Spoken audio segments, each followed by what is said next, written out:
The Yellow Face by Arthur Conan Doyle. Narrated by Peter Silverleaf. In publishing these short sketches, based upon the numerous cases in which my companions' singular gifts have made us the listeners to, and eventually the actors in, some strange drama, it is only natural that I should dwell rather upon his successes than upon his failures.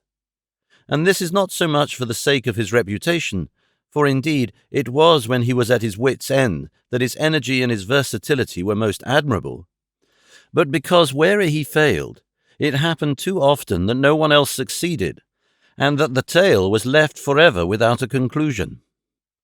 Now and again, however, it chanced that even when he erred, the truth was still discovered. I have noted of some half-dozen cases of the kind, of which the affair of the second stain and that which I am now about to recount are the two which present the strongest features of interest. Sherlock Holmes was a man who seldom took exercise for exercise's sake. Few men were capable of greater muscular effort, and he was undoubtedly one of the finest boxers of his weight that I have ever seen. But he looked upon aimless bodily exertion as a waste of energy, and he seldom bestirred himself save when there was some professional object to be served. Then he was absolutely untiring and indefatigable. That he should have kept himself in training under such circumstances is remarkable. But his diet was usually of the sparest, and his habits were simple to the verge of austerity. Save for the occasional use of cocaine, he had no vices, and he only turned to the drug as a protest against the monotony of existence when cases were scanty and the papers uninteresting. One day in early spring he had so far relaxed as to go for a walk with me in the park, where the first faint shoots of green were breaking out upon the elms and the sticky spearheads of the chestnuts were just beginning to burst into their five-fold leaves. For 2 hours we rambled about together, in silence for the most part, as befits two men who know each other intimately. It was nearly 5 before we were back in Baker Street once more. "Beg pardon, sir," said our page boy as he opened the door. "There's been a gentleman here asking for you, sir." Holmes glanced reproachfully at me. "So much for afternoon walks," said he. "Has this gentleman gone, then?" "Yes, sir." "Didn't you ask him in?"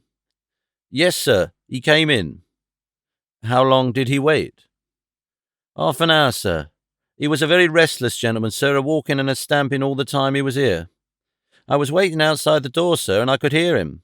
At last he outs into the passage, and he cries, 'Is that man never going to come home?' Those were his very words, sir. 'You'll only need to wait a little longer,' says I. 'Then I'll wait in the open air, for I feel half choked,' says he. 'I'll be back before long.' And with that he ups and he outs, and all I could say wouldn't hold him back." Well, you did your best," said Holmes as we walked into our room. "It's very annoying, though, Watson. I was badly in need of a case, and this looks, from the man's impatience, as if it were of importance. Hello? That's not your pipe on the table. He must have left his behind him. A nice old briar with a good long stem of what the tobacconists call amber. I wonder how many real amber mouthpieces there are in London.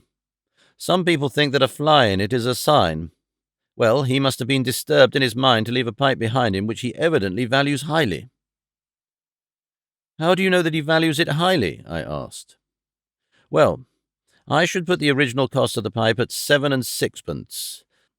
Now it has, you see, been twice mended, once in the wooden stem and once in the amber. Each of these mends done, as you observe, with silver bands, must have cost more than the pipe did originally. The man must value the pipe highly when he prefers to patch it up rather than buy a new one with the same money." "Anything else?" I asked, for Holmes was turning the pipe about in his hand and staring at it in his peculiar pensive way. He held it up and tapped on it with his long, thin forefinger, as a professor might who was lecturing on a bone. "Pipes are occasionally of extraordinary interest," said he. "Nothing has more individuality, save perhaps watches and bootlaces. The indications here, however, are neither very marked nor very important. The owner is obviously a muscular man, left-handed, with an excellent set of teeth, careless in his habits, and with no need to practice economy. My friend threw out the information in a very offhand way, but I saw that he cocked his eye at me to see if I had followed his reasoning. "You think the man must be well-to-do if he smokes a 7-shilling pipe," said I. "This is Grosvenor mixture at 8 pence an ounce," Holmes answered, knocking a little out on his palm. "As he might get an excellent smoke for half the price, he has no need to practice economy." "And the other points?" "He has been in the habit of lighting his pipe at lamps and gas jets. You can see that it is quite charred all down one side. Of course, a match could not have done that. Why should a man hold a match to the side of his pipe? But you cannot light it at a lamp without getting the bowl charred. And it is all on the right side of the pipe.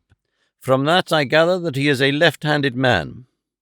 You hold your own pipe to the lamp, and see how naturally you, being right-handed, hold the left side to the flame. You might do it once the other way, but not as a constancy. This has always been held so. Then he has bitten through his amber. It takes a muscular, energetic fellow, and one with a good set of teeth to do that. But if I am not mistaken, I hear him upon the stair, so we shall have something more interesting than his pipe to study." An instant later our door opened, and a tall young man entered the room. He was well but quietly dressed in a dark grey suit, and carried a brown wide-awake in his hand. I should have put him at about 30, though he was really some years older. "I beg your pardon," said he, with some embarrassment. "I suppose I should have knocked. Yes, of course, I should have knocked. The fact is that I am a little upset, and you must put it all down to that." He passed his hand over his forehead like a man who is half-dazed, and then fell rather than sat down upon a chair. "I can see that you have not slept for a night or two," said Holmes, in his easy, genial way. "That tries a man's nerves more than work, and more even than pleasure. May I ask how I can help you?" "I wanted your advice, sir. I don't know what to do, and my whole life seems to have gone to pieces." "You wish to employ me as a consulting detective?" "And not only that. I want your opinion as a judicious man, as a man of the world. I want to know what I ought to do next. I hope to God you'll be able to tell me." He spoke in little, sharp, jerky outbursts, and it seemed to me that to speak at all was very painful to him, and that his will all through was overriding his inclinations. "It's a very delicate thing," said he. "One does not like to speak of one's domestic affairs to strangers. It seems dreadful to discuss the conduct of one's wife with two men whom I've never seen before. It's horrible to have to do it, but I've got to the end of my tether, and I must have advice." "My dear Mr. Grant Munro," began Holmes. Our visitor sprang from his chair. "What?" he cried. "You know my name?" "If you wish to preserve your incognito," said Holmes, smiling, "I would suggest that you cease to write your name upon the lining of your hat, or else that you turn the crown towards the person whom you are addressing. I was about to say that my friend and I have listened to a good many strange secrets in this room, and that we have had the good fortune to bring peace to many troubled souls. I trust that we may do as much for you. Might I beg you, as time may prove to be important, to furnish me with the facts of your case without further delay?" Our visitor passed his hand over his forehead, as if he found it bitterly hard. From every gesture and expression I could see that he was a reserved, self-contained man, with a dash of pride in his nature, more likely to hide his wounds than to expose them. Then suddenly, with a fierce gesture of his closed hand, like one who throws reserve to the winds, he began. "The facts are these, Mr. Holmes," said he. "I am a married man and have been so for 3 years. During that time my wife and I have loved each other as fondly and lived as happily as any two that ever were joined. We have not had a difference, not one, a thought or word or deed. And now, since last Monday, there has suddenly sprung up a barrier between us, and I find that there is something in her life and in her thought of which I know as little as if she were the woman who brushes by me in the street. We are estranged, and I want to know why. Now, there is one thing that I want to impress upon you before I go any further, Mr. Holmes. Effie loves me. Don't let there be any mistake about that. She loves me with her whole heart and soul, and never more than now. I know it. I feel it. I don't want to argue about that. A man can tell easily enough when a woman loves him. But there's this secret between us, and we can never be the same until it is cleared. Kindly let me have the facts, Mr. Munro, said Holmes with some impatience. I'll tell you what I know about Effie's history.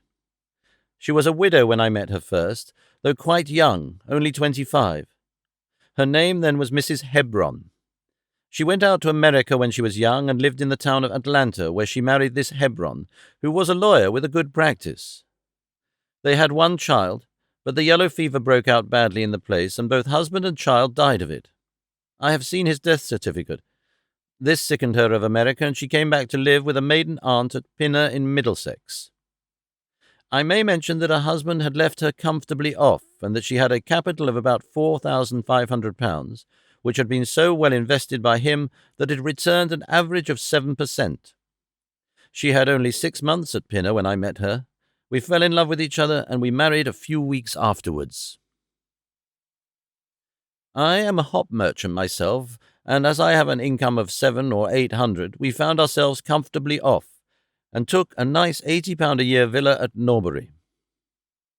Our little place was very countrified, considering that it was so close to town. We had an inn and 2 houses a little above us, and a single cottage at the other side of the field which faces us, and except those, there were no houses until you got halfway to the station. My business took me into town at certain seasons, but in summer I had less to do, and then in our country home my wife and I were just as happy as could be wished. I tell you that there never was a shadow between us until this accursed affair began. There's one thing I ought to tell you before I go further. When we married, my wife made over all her property to me, rather against my will, for I saw how awkward it would be if my business affairs went wrong. However, she would have it so, and it was done. Well, about 6 weeks ago she came to me. "Jack," said she, "when you took my money, you said that if ever I wanted any, I was to ask you for it." "Certainly," said I. "It's all your own." "Well," said she, "I want £100. I was a bit staggered at this, for I had imagined it was simply a new dress or something of that kind that she was after. "What on earth for?" I asked. "Oh," said she in her playful way, "you said that you were only my banker, and bankers never ask questions, you know." "If you really mean it, of course you shall have the money," said I. "Oh, yes, I really mean it." "And you won't tell me what you want it for?" "Some day, perhaps, but not just at present, Jack." So I had to be content with that, though it was the first time that there had ever been any secret between us. I gave her a cheque, and I never thought any more of the matter. It may have nothing to do with what came afterwards, but I thought it only right to mention it. Well, I told you just now that there is a cottage not far from our house. There is just a field between us, but to reach it, you have to go along the road and then turn down a lane. Just beyond it is a nice little grove of Scotch firs, and I used to be very fond of strolling down there, for trees are always a neighbourly kind of things. The cottage had been standing empty this 8 months, and it was a pity, for it was a pretty 2-storied place with an old-fashioned porch and honeysuckle about it. I have stood many a time and thought what a neat little homestead it would make. Well, last Monday evening, I was taking a stroll down that way when I met an empty van coming up the lane and saw a pile of carpets and things lying about on the grass plot beside the porch. It was clear that the cottage had at last been let. I walked past it and wondered what sort of folk they were who had come to live so near us. And as I looked, I suddenly became aware that a face was watching me out of one of the upper windows. I don't know what there was about that face, Mr. Holmes, but it seemed to send a chill right down my back. I was some little way off, so that I could not make out the features, but there was something unnatural and inhuman about the face. That was the impression that I had, and I moved quickly forwards to get a nearer view of the person who was watching me. But as I did so, the face suddenly disappeared, so suddenly that it seemed to have been plucked away into the darkness of the room. I stood for 5 minutes thinking the business over and trying to analyze my impressions. I could not tell if the face were that of a man or a woman. It had been too far from me for that. But its colour was what impressed me most. It was of a livid, chalky white, and with something set and rigid about it which was shockingly unnatural. So disturbed was I that I determined to see a little more of the new inmates of the cottage. I approached and knocked at the door, which was instantly opened by a tall, gaunt woman with a harsh, forbidding face. "What may you be wanting?" she asked in a northern accent.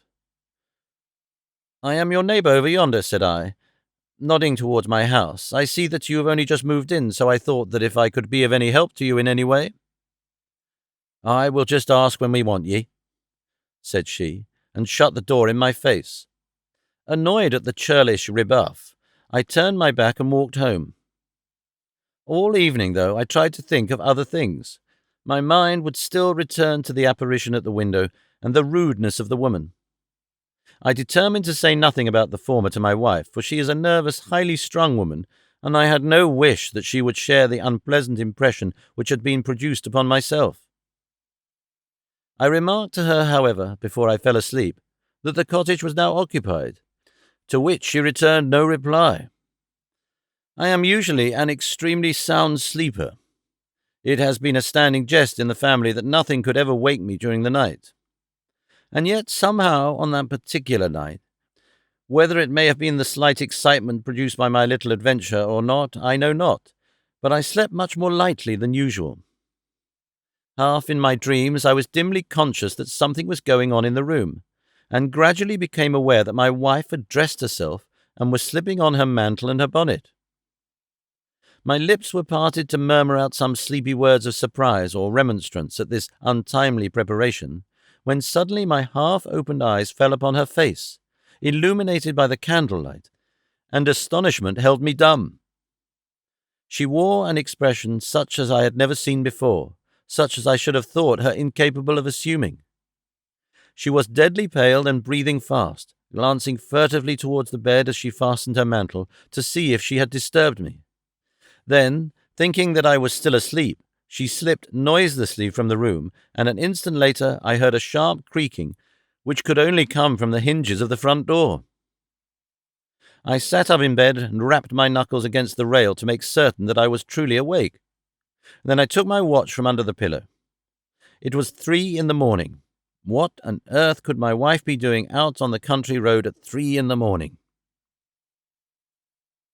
I had sat for about 20 minutes turning the thing over in my mind and trying to find some possible explanation. The more I thought, the more extraordinary and inexplicable did it appear. I was still puzzling over it when I heard the door gently close again and her footsteps coming up the stairs. "Where in the world have you been, Effie?" I asked as she entered. She gave a violent start and a kind of gasping cry when I spoke, and that cry and start troubled me more than all the rest, for there was something indescribably guilty about them. My wife had always been a woman of a frank, open nature, and it gave me a chill to see her slinking into her own room and crying out and wincing when her own husband spoke to her. "You awake, Jack?" she cried, with a nervous laugh. "Why, I thought that nothing could awake you." "Where have you been?" I asked, more sternly. "I don't wonder that you are surprised," said she, and I could see that her fingers were trembling as she undid the fastenings of her mantle. "Why, I never remember having done such a thing in my life before.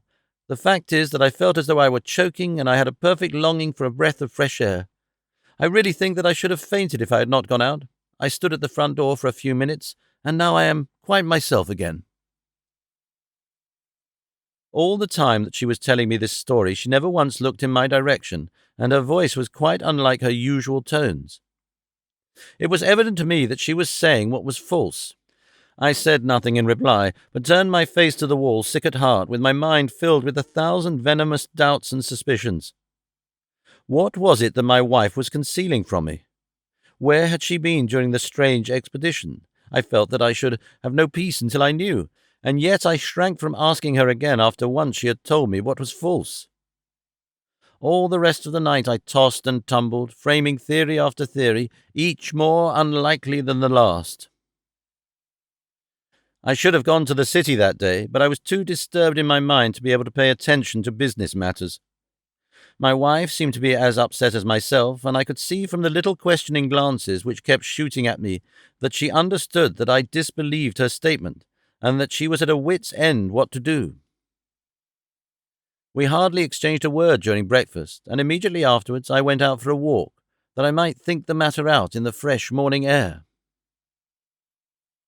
I went as far as the Crystal Palace, spent an hour in the grounds, and was back in Norbury by 1 o'clock. It happened that my way took me past the cottage, and I stopped for an instant to look at the windows, and to see if I could catch a glimpse of the strange face which had looked out at me on the day before. As I stood there, imagine my surprise, Mr. Holmes, when the door suddenly opened and my wife walked out. I was struck dumb with astonishment at the sight of her, but my emotions were nothing to those which showed themselves upon her face when our eyes met. She seemed for an instant to wish to shrink back inside the house again, and then, seeing how useless all concealment must be, she came forward with a very white face and frightened eyes, which belied the smile upon her lips.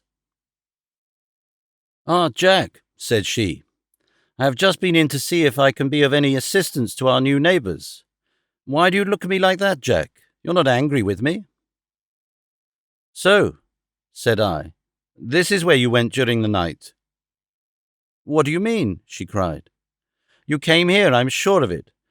Who are these people that you should visit them at such an hour?" "I have not been here before."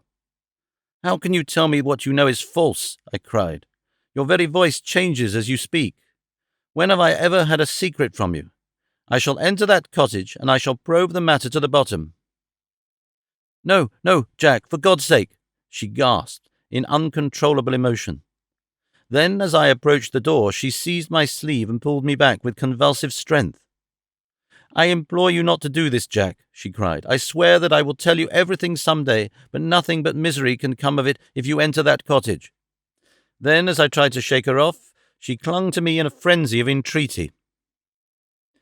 "Trust me, Jack," she cried. "Trust me only this once. You will never have cause to regret it. You know that I would not have a secret from you if it were not for your own sake. Our whole lives are at stake in this. If you come home with me, all will be well. If you force your way into that cottage, all is over between us." There was such earnestness, such despair in her manner, that her words arrested me, and I stood irresolute before the door. "I will trust you on one condition, and on one condition only," said I at last. "It is that this mystery comes to an end from now. You are at liberty to preserve your secret, but you must promise me that there shall be no more nightly visits, no more doings which are kept from my knowledge. I am willing to forget those which have passed if you will promise that there shall be no more in the future." "I was sure that you would trust me," she cried with a great sigh of relief. "It shall be as you wish. Come away, oh, come away up to the house." Still pulling at my sleeve, she led me away from the cottage. As we went, I glanced back, and there was that yellow, livid face watching us out of the upper window. What link could there be between that creature and my wife? Or how could the coarse, rough woman who I'd seen the day before be connected with her? It was a strange puzzle, and yet I know that my mind could never know ease again until I had solved it.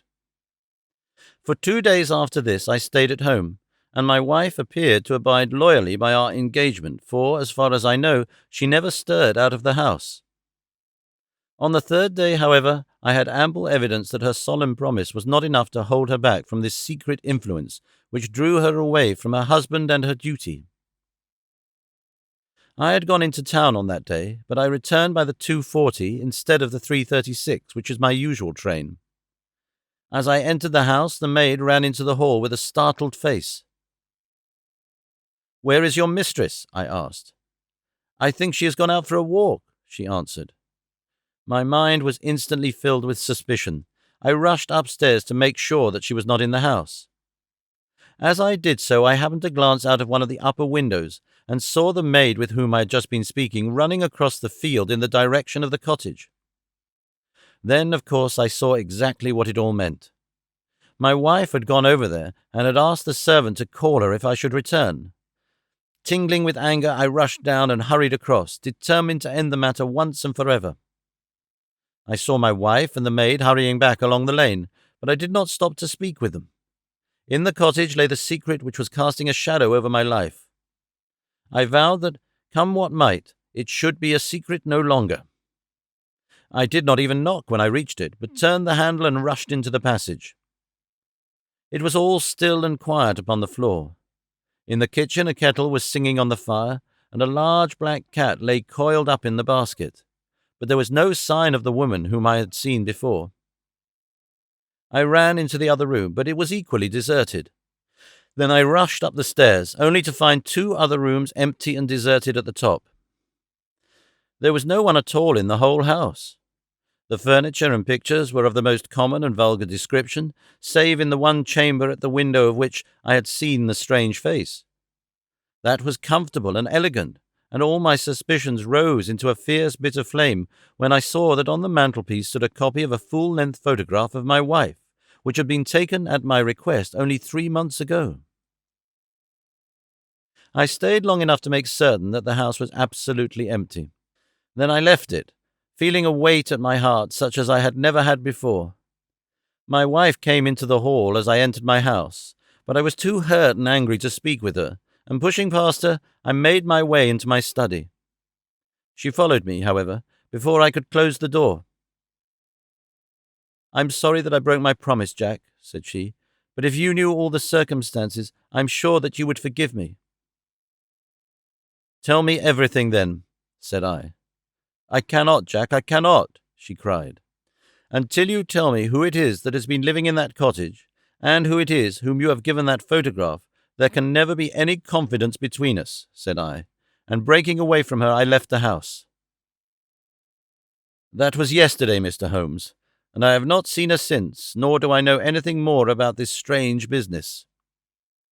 It is the first shadow that has come between us, and it has so shaken me that I do not know what I should do for the best. Suddenly this morning it occurred to me that you were the man to advise me, so I have hurried to you now, and I place myself unreservedly in your hands.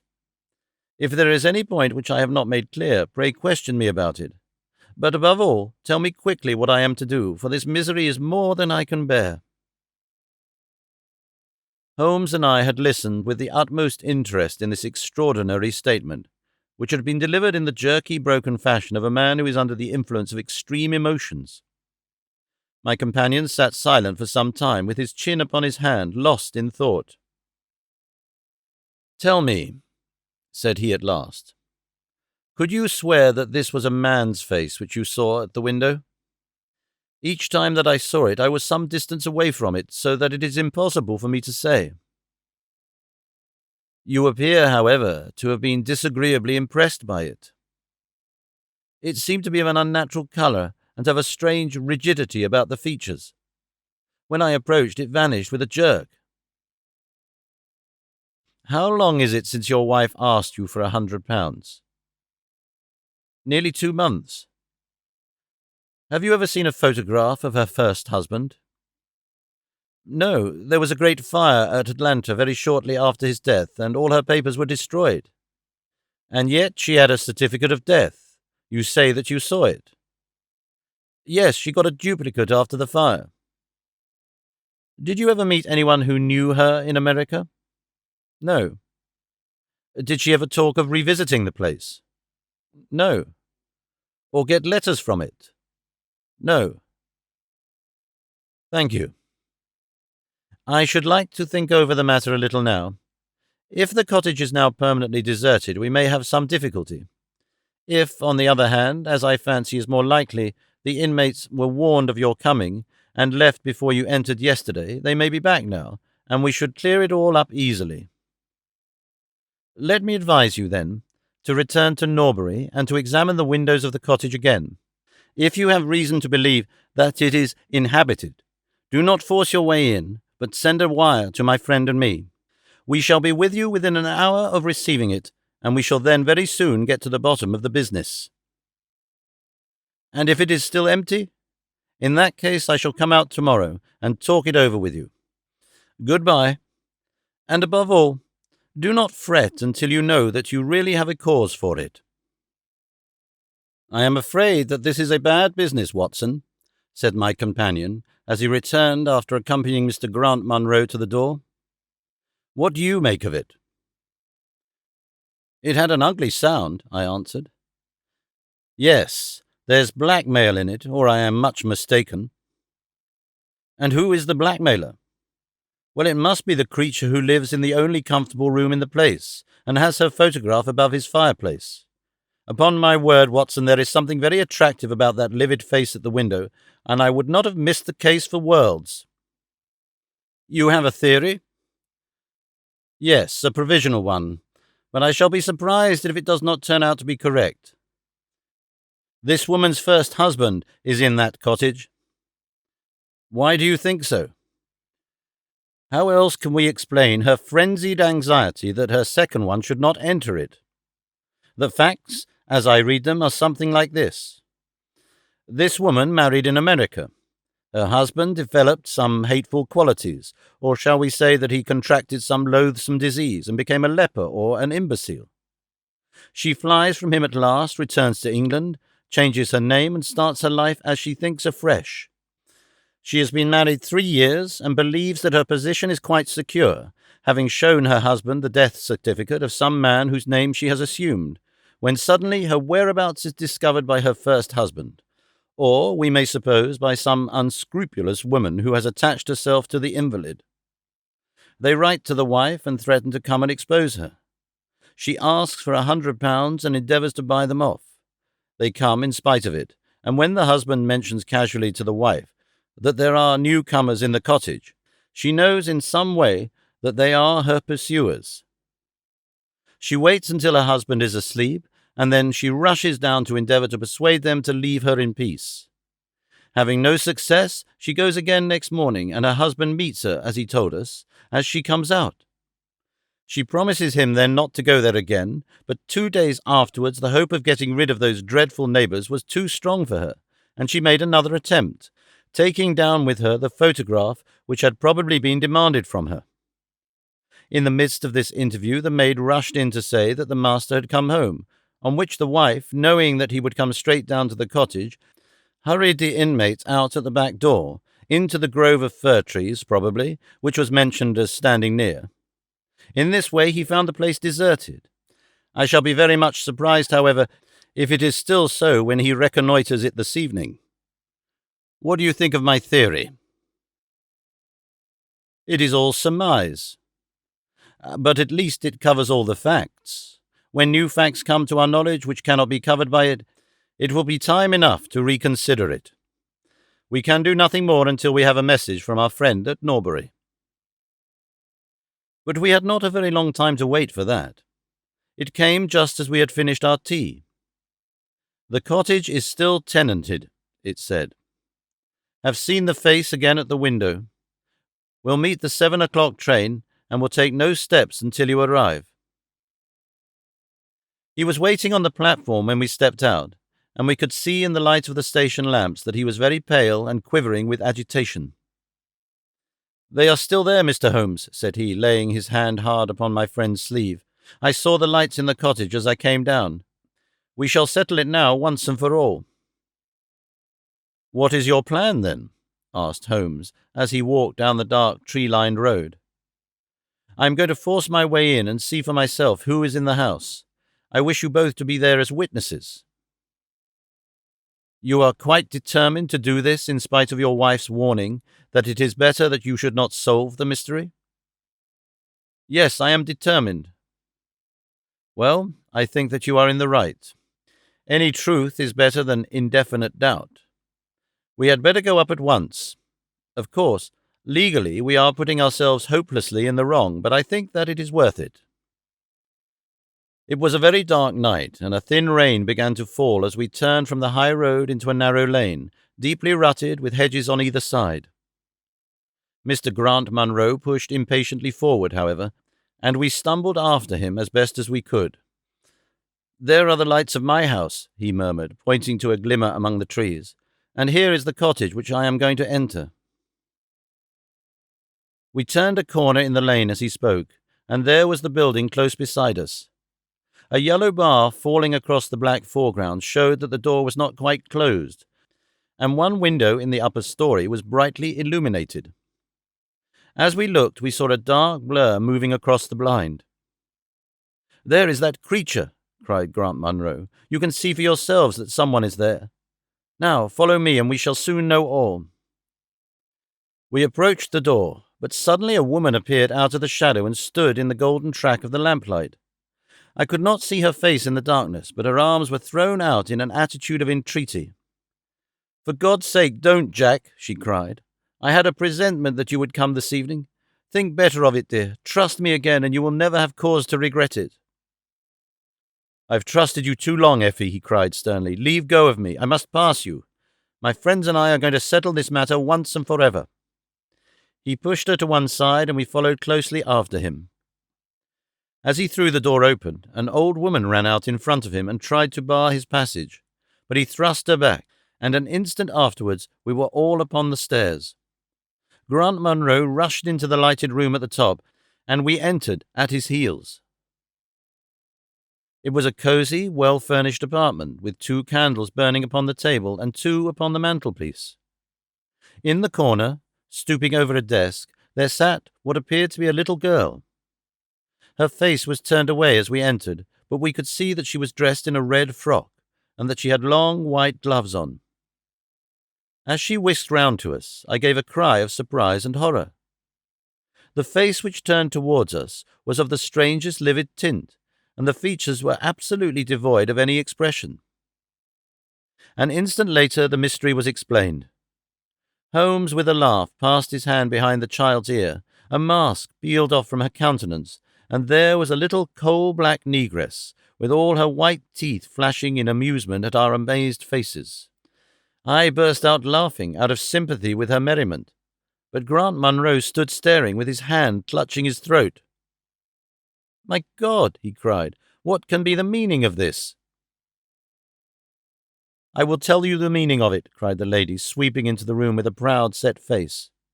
"You have forced me against my own judgment to tell you, and now we must both make the best of it. My husband died at Atlanta. My child survived." "Your child?" She drew a large silver locket from her bosom. "You have never seen this open?" "I understood that it did not open." She touched a spring, and the front hinged back. There was a portrait within of a man strikingly handsome and intelligent-looking, but bearing unmistakable signs upon his features of his African descent. "That is John Hebron of Atlanta," said the lady, "and a nobler man never walked the earth. I cut myself off from my race in order to wed him, but never once while he lived did I for an instant regret it.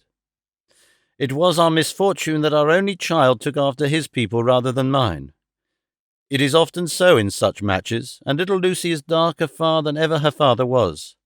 But dark or fair, she is my own dear little girlie and her mother's pet." The little creature ran across at the words and nestled up against the lady's dress.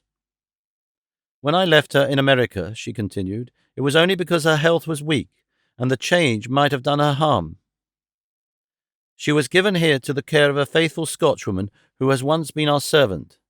Never for an instant did I dream of disowning her as my child, but when chance threw in my way, Jack, and I learned to love you, I feared to tell you about my child. God forgive me, I feared that I should lose you, and I had not the courage to tell you. I had to choose between you, and in my weakness I turned away from my own little girl. For 3 years I have kept her existence a secret from you, but I heard from the nurse, and I knew that all was well with her. At last, however, there came an overwhelming desire to see the child once more. I struggled against it, but in vain. Though I knew the danger, I determined to have the child over, if it were but for a few weeks. I sent £100 to the nurse, and I gave her instructions about this cottage, so that she might come as a neighbour without my appearing to be in any way connected with her. I pushed my precautions so far as to order her to keep the child in the house during the daytime, and to cover up her little face and hands, so that even those who might see her at the window should not gossip about there being a black child in the neighborhood. If I had been less cautious, I might have been more wise, but I was half crazy with fear that you should learn the truth. It was you who told me first that the cottage was occupied. I should have waited for the morning, but I could not keep sleep for excitement, and so at last I slipped out, knowing how difficult it is to awake you. But you saw me go, and that was the beginning of my troubles. Next day you had my secret at your mercy, but you nobly refrained from pursuing your advantage. 3 days later, however, the nurse and child only just escaped from the back door as you rushed in at the front one. And now, tonight, you at last know all, and I ask you what is to become of us, my child and me." She clasped her hands and waited for an answer. It was a long 10 minutes before Grant Munro broke the silence, and when his answer came, it was one of which I loved to think. He lifted the little child, kissed her, and then, still carrying her, he held his other hand out to his wife and turned towards the door. "We can talk it over more comfortably at home," said he. "I am not a very good man, Effie, but I think I am a better one than you have given me credit for being." Holmes and I followed them down the lane, and my friend plucked at my sleeve as we came out. "I think," said he, "that we shall be of more use in London than in Norbury." Not another word did he say of the case until late that night, when he was turning away with his lighted candle for his bedroom. "Watson," said he, "if it should ever strike you that I am getting a little overconfident in my powers, or giving less pains to a case than it deserves, kindly whisper 'Norbury' in my ear, and I shall be infinitely obliged to you."